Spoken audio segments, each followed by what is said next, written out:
여러분들 많이 더우시죠? 이 더울 때는 목사님들이 신방 오는 것도 귀찮아요. 그래서 아침 저녁으로 신방을 좀 그렇게 했으면 좋겠다. 제가 이제 우리 교육자들하고 그렇게 이야기를 합니다. 더울 때는 갑자기 분노 조절 장애가 안 되는 거예요. 그래서 이게 확 일어나는 거예요. 여러분 서로 조심해야 돼요. 더울 때는 아무리 뭐 믿는 사람이건 뭐건 간에 이게 더위가 막 몰려오고 짜증이 일어나고 하면은 이걸 조절을 하는 게 굉장히 어려운 시대를 우리가 살아가고 있습니다. 우리가 한 공동체를 이뤄나가고 있는데 한번 생각을 해보세요. 성격 다르지, 얼굴 다르지, 사는 거 다르지, 입맛 다르지, 다 다르는 사람들이 1000명, 재적교인이 한 어린이까지 해서 2000명 가까이 되는데 다양한 사람들이 이 안에 모여 있단 말이에요. 그러면서 아름다운 공동체를 우리가 이루어 가야지만이 된다라고 하는 이 슬로건을 가지고 열심히 달려나가고 있는 우리 교회입니다. 그래서 여러분 이 여름에 존중 부탁합니다. 이 주제로 제가 말씀을 전하는 거예요. 한번 옆에 있는 분에게 해봅시다. 존중 부탁합니다. 시작.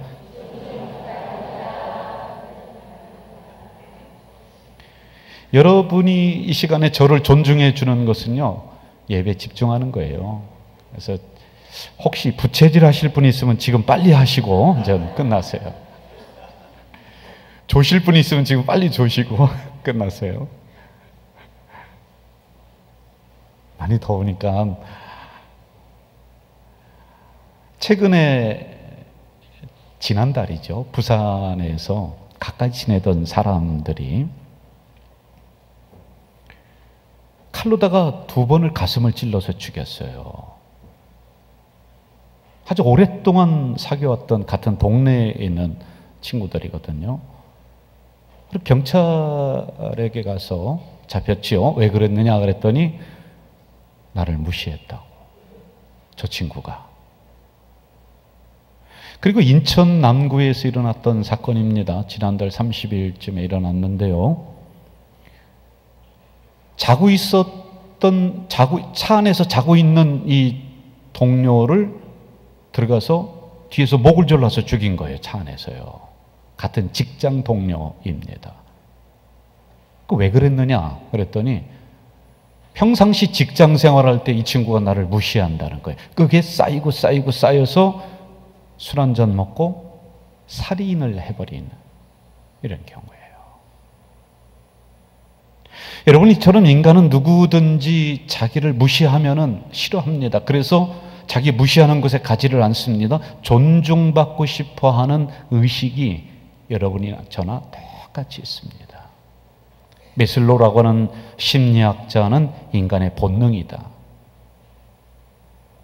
5가지의 인간의 욕구적인 본능 중에 중간에 딱 자리하고 있는 게 뭐냐면은 다른 사람에게 인정받고 싶고 나를 존중받고 싶어하는, 이게 우리들 안에 자리하고 있다는 거예요. 이거는 본능이라는 거예요. 본성. 그러므로 나를 존중해 주지 않는 것은 가지 않습니다. 나를 존중해 주지 않고 무시하는 사람은 만나고 싶지를 않은 거예요.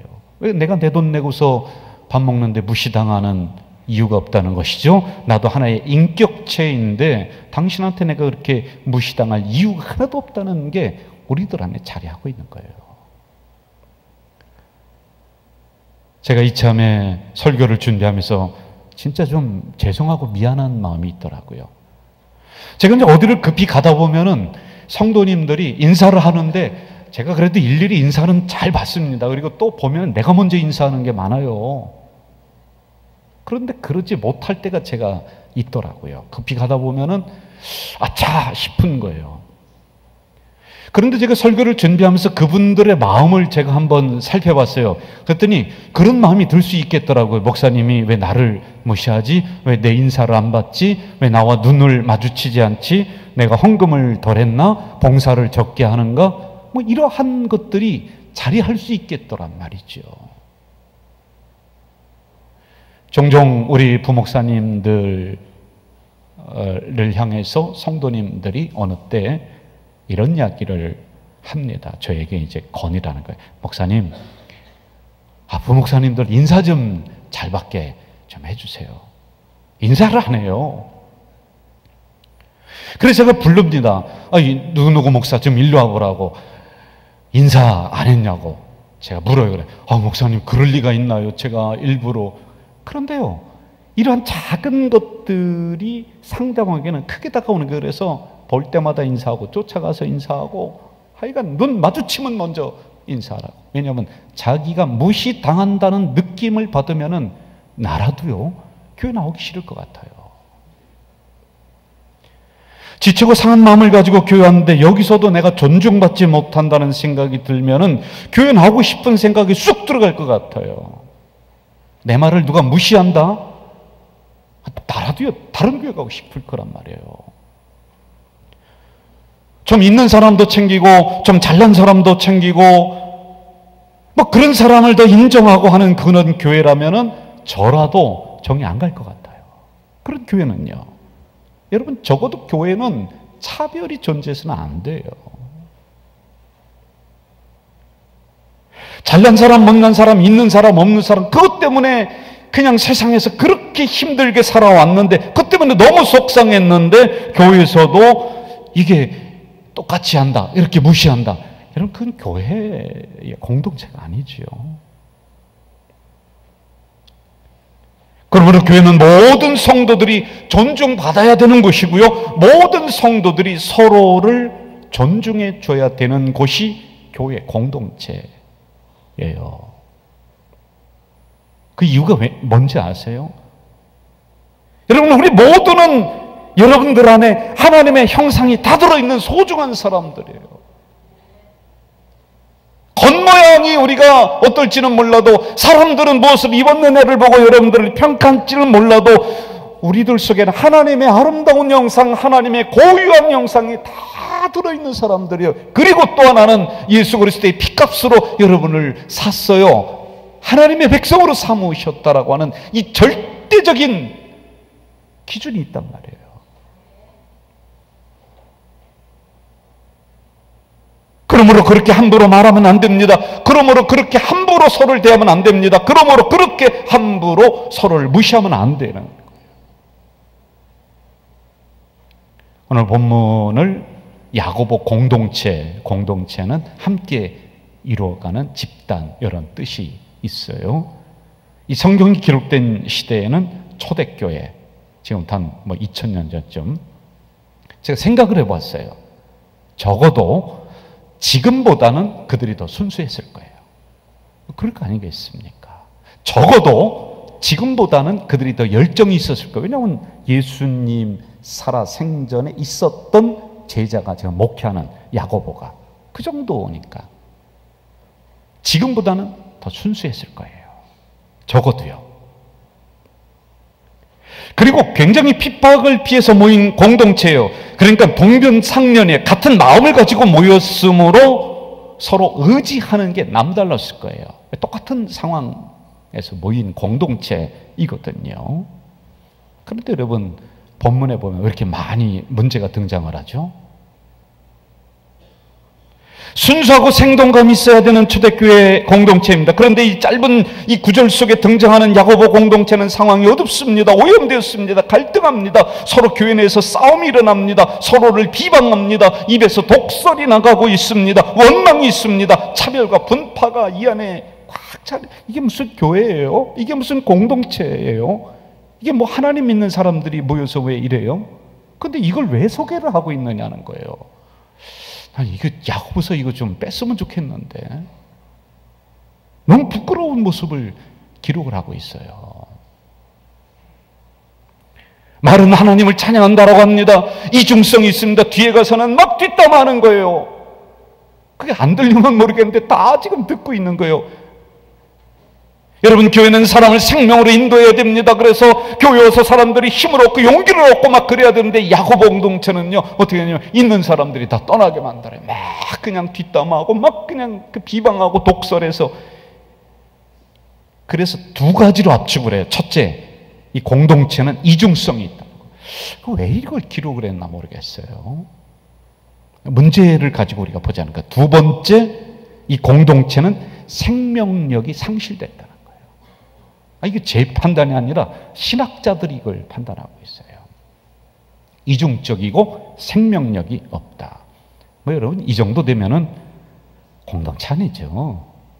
여기에 당신은 사랑받기 위해서, 그게 아니죠. 무시하는 말이 난무할 거예요. 서로 함부로 대하는 행동들로 이미 야고보 공동체는 만신창이가 되었습니다. 교회 모습을 상실해 버렸습니다. 누가 여기에 있고 싶겠습니까? 얼마 전에 40년을 함께 살던 부부가 있어요.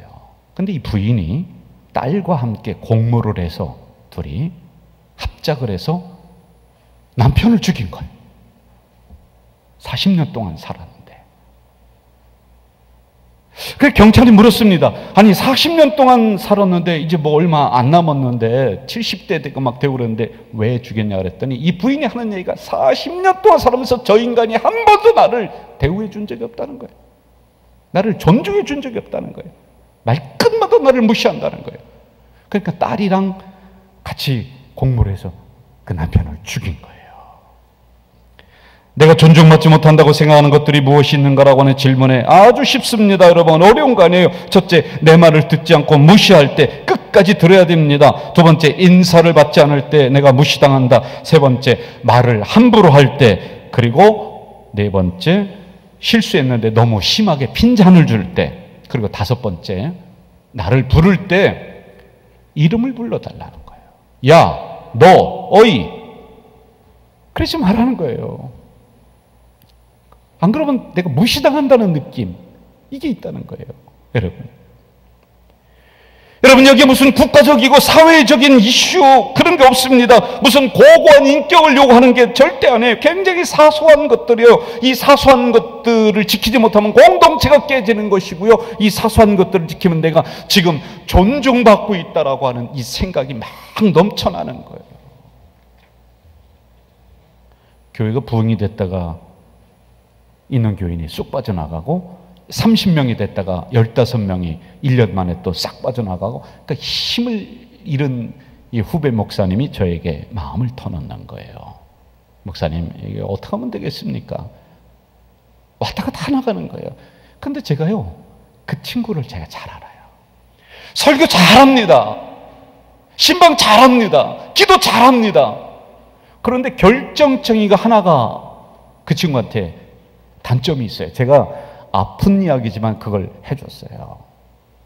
이 친구는요, 집사님을 부를 때 뭐 어떻게 하냐면, 어이, 김집사! 이렇게 하는 거예요. 어이, 박집사! 이리 와봐, 이리 와봐, 이리 와봐.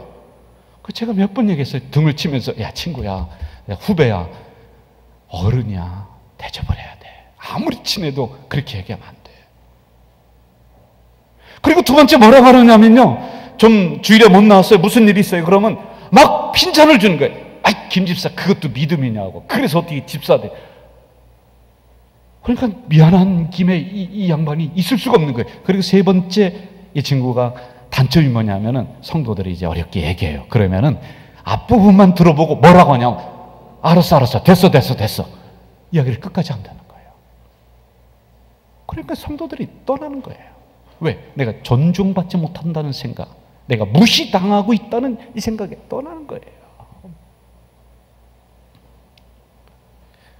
오늘 성경은 말합니다. 이 빌립보서 2장 3절, 아무 일에든지 다툼이나 허용하지 말고 오직 겸손한 마음으로 각각 자기보다 남을 높이 여겨라. 낮게 여기라는 것은 밑으로 여기라는 게 아니라 높이 여겨라. 오늘 야고보서 3장 14절, 너희 마음속에 독한 시기와 다툼이 있으면 자랑하지 말라. 겸손하라는 거예요. 겸손하라. 여러분, 초대교회를 이루고 있는 세 가지의 목적이 있어요. 교회에는 캐리그마가 있어야 돼요. 이건 말씀이 있어야 됩니다. 예배, 복음이 있어야 돼요. 그 다음에 디아코니아는 섬김이 있어야 돼. 그리고 세 번째는 코이노니아. 이게 뭐냐? 서로 사귐의 공동체, 교제의 공동체. 이게 교회를 이루는 세 가지 기둥들입니다. 여러분, 다시 말하면 좀 겸손한 마음을 가지고 좀 낮아지는 마음을 가지고 다른 사람을 높일 줄 아는 게 그리스도인이고, 그러한 사람이 하나님을 믿는 사람이고, 그런 성도가 교회를 다니는 성도라는 거요. 이렇게 하나님을 믿는다라고 하는 성도는 두 가지로다가 증명하라는 거요. 오늘 본문에서는 뭐라고 하느냐? 첫째, 무시하지 말라. 그리고 두 번째, 존중하라. 뭐 어렵습니까? 내가 대접받고 싶으면 대접해요. 하는 거예요. 마크 트웨인이라고 하는 사람은 재밌는 이야기를 하죠. 개와 고양이를 한 울타리에 넣었더니 그냥 잘 살더라. 말, 돼지, 염소, 고양이 그래서 한 울타리 안에 넣었더니 시간이 지났지만은 잘 어울려서 살더라. 그런데 장로교인, 침례교인, 성결교인 이런 사람을 한 곳에 모아뒀더니 그들은 평생 원수가 되더라. 꼬집는 거예요. 세상에서는 부끄러운 얘기예요. 막걸리 한 잔 먹고 다 털어버릴 일들을 우리는 평생 동안 보물따지냐 가지고 있는 거란 말이에요. 인도의 민족적인 지도자였던 간디가 교회를 안 나가요. 그 친구가 누구냐면은 선교사인 안드루스라고 하는 사람이에요. 아주 친했습니다. 그래서 복음을 전하고 다 했어요. 굉장히 호의적이었습니다. 이번 주에 교회 가야지. 그래, 교회를 열심히 가서 딱 들어가려고 하니까 저 문 앞에서, 영국에서 했었던 일이에요. 문 앞에 문지기가 있다가 가로막는 거예요. 못 들어온다고. 왜 못 들어가냐고. 당신 유색인종이라 못 들어온다고. 자기를 무시한 교회 안 나가요. 그래, 그가 이런 얘기를 해요. 예수님은 좋다. 그런데 교회는 싫다. 본문으로 가봅시다. 이 문제를 해결하려고 노력하던 야고보 목사님은 다음과 같은 사실을 발견하게 되죠. 첫째, 이 문제가 반복되고 있다는 거예요. 또 해결될 만하면 또 일어나고, 해결될만 또 일어나고. 그래서 야고보서에 보면은 약 반 이상이 이런 갈등 관계로 계속 진행이 됩니다. 그리고 인간적인 노력으로는 한계가 있다. 이걸 발견하게 됩니다. 그러므로 야고보 목사님은 인간의 노력도 하지만은 다음과 같은 해결책을 제시하고 있지요. 17절을 보겠습니다. 17절 제가 읽어드릴게요. 오직 위로부터 난 지혜는 첫째 성결하고 다음에 화평하고 관용하고 양순하며 긍휼과 선한 열매가 가득하고 편견과 거짓이 없나니, 이 문장에서는 오직 위로부터 난 지혜, 이게 포인트입니다. 여러분, 한번 생각해 봅시다. 교회에서 나에게 상처를 많이 주고 나를 무시하는 사람이 초신자예요? 기도 많이 한다는 권사님이에요? 지금 막 교회 나와서 성경 한 번도 못 읽은 사람이에요? 성경 100번 읽은 사람이에요? 금식 많이 한다는 사람이고요. 우리의 공동체가 사랑으로 서로를 존중해주는 교회가 되는 것은 우리의 노력도 필요하지만은, 아무리 금식하고 아무리 성경 많이 읽고 아무리 믿음 좋다 하더라도 무시하는 거예요. 그러므로 결국에는 우리 모두는 주님을 모시고 있는 그 밑에 있는 연약한 존재들임을 인정해요. 그 밑에 모든 사람이 평등함을 인정해 나가야 돼요. 제가 부목사님들 같이 이제 사역을 하잖아요. 그러면은 저도 모르는 사이에 이분들이 약간씩 갈등이 있어요. 일을 하다 보면 부대끼고 막 이렇게 합니다. 제가 눈치로다가 알죠. 그럼 제가 어디 나갔다가 슬쩍 들어가면요, 제가 보는 앞에서도 막 서로 막 다투고 막 갈등하고 막 저기 할 거 아니면 안 그런 척하고 조용히 있을까요? 조용히 있는 거예요. 어른이 있으면 조용히 있는 거예요. 그렇습니다. 우리가 예수님을 바라보면, 그분 앞에만 서 있으면은, 그분이 나의 주인이시면은 모든 성도들은요 서로 존중해야 될 사람들이지 무시할 존재가 하나도 없다는 거예요. 그분 앞에만 있으면은 우리 모두는 연약한 죄인들이기 때문에 똑같습니다.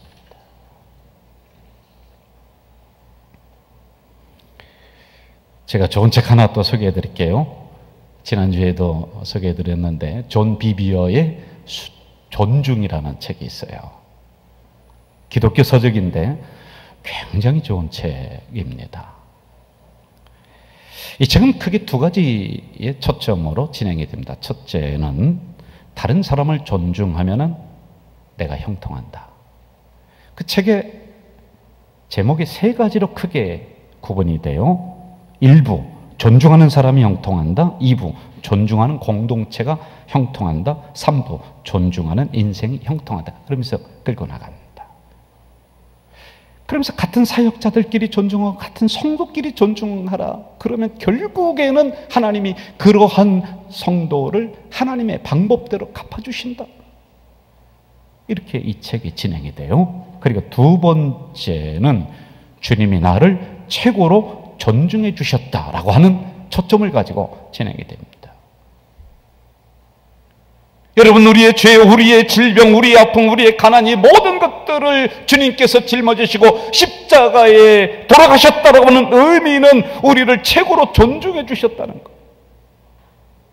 세상에 단 하나뿐이 없는 존재로 여러분을 여기셨기 때문에 주님이 십자가에 돌아가셨다. 이렇게 진행이 되고 있습니다. 독일의 경제 전문가 롤프도 벨리라는 사람은 인간들에게 있는 상호성의 법칙을 주장했습니다. 이것은 받은 대로 돌려준다는 거예요. 여러분, 무시를 받았으면 분노의 칼을 갈고 있다가 어느 순간에 이 칼을 가지고 상대방에게 달려든다는 거예요. 내가 존중을 받았으면 이것을 축복으로 만들어서 상대방에게 돌려준다는 겁니다. 이제 야고보 목사님을 통해 오늘 가져질 교회 공동체인 우리들에게 요구하십니다. 이 요구는 여러분 어려운 것이 아닙니다. 하나님의 형상을 입은 구원받은 하나님의 자녀들이다. 그러므로 추호도 서로 무시하지 말라. 내가 핏값으로 산 내 자녀다. 그러므로 마땅히 존중하라. 이야기합니다. 제가 주례를 설 때 드렸던 이야기로 오늘 설교의 마무리를 하도록 하겠습니다. 옛날 어느 마을에 두 부부가 살았습니다. 그런데 이 남편 되시는 분이 좀 경제적인 활동이라든지 여러 가지가 원활하지 못했던 것 같습니다. 그래서 부인이 불만이 많이 있었습니다. 점점점 사이가 안 좋아져서 남편을 부를 때 아이고 저 왼수, 아이고 왼수 덩어리. 어디 갔다 들어오면은 남편에게 아이고 저 왼수 어디 갔다 오나. 이게 입에 달고 살았습니다. 그런데 이상한 일이 일어났습니다. 부인이 가만히 들어보니까 온 동네 사람들이 자기 남편을 부를 때 이름을 안 부르고 어이 왼수, 어이 왼수 어디 갔다 와? 어이 왼수, 이렇게 부르는 것이었습니다. 길을 가다가 어느 부인들이 쏘곤쏘곤 하는 이야기를 들었습니다. 가만히 들어보니까 자기 이야기였습니다. 저기 왼수 부인 지나간다. 이게 너무 속상했습니다. 그렇게 사람들이 부르는 이유가 자기에게 있다는 것을 알았습니다. 이것을 바꾸고 싶지만은 바꿀 길이 없습니다. 그래서 이 부인은 이사를 가기로 결심을 합니다. 이사를 갔습니다. 이사를 가면서 내가 다시는 내 남편을 무시하지 않겠다라고 다짐을 했습니다. 이사간 첫날 남편이 일어났습니다. 입에서는 막 나오니까 이 왼수라는 소리가 나오려고 하는 걸 꾹 참고 아이고 면장님 일어나셨습니까? 라고 인사를 했습니다. 어디 갔다가 들어오면은 아이고 저 왼수덩어리 라는 소리가 막 튀어나오려고 하는 것을 꼭 참고 아이고 면장님 잘 다녀오셨습니까? 인사를 했습니다. 여러분, 제가 여러분에게 묻겠습니다. 이후로 이사간 동네에서 다른 사람들이 그 남편을 부를 때 뭐라고 불렀겠습니까? 그 부인을 부를 때 뭐라고 불렀겠습니까? 기도하겠습니다. 하나님 아버지, 우리가 서로 무시하지 않고 존중하는 것은 어려운 게 아닙니다. 마땅히 존중받아야 되고 마땅히 소중히 여김을 받아야 되는 우리 공동체 모든 성도들입니다. 그 어느 성도 하나 무시해서는 안 될 하나님의 형상이 있고 구원받은 하나님의 백성들임을 저희들이 다시 한번 깨달을 수 있도록 도와주시옵소서. 말 한마디 할 때 좀 존중하면서 하는 우리 공동체. 그래서 저 세상에서는 우리 마음이 산란하고 힘들고 어렵지만은 우리 가져줄게 공동체면은 나를 인정해준다, 나를 알아준다, 나를 존중해준다라고 하는 이러한 분위기가 넘쳐나는 우리 교회가 되도록 인도해 주시옵소서. 예수님의 이름으로 기도하옵나이다. 아멘.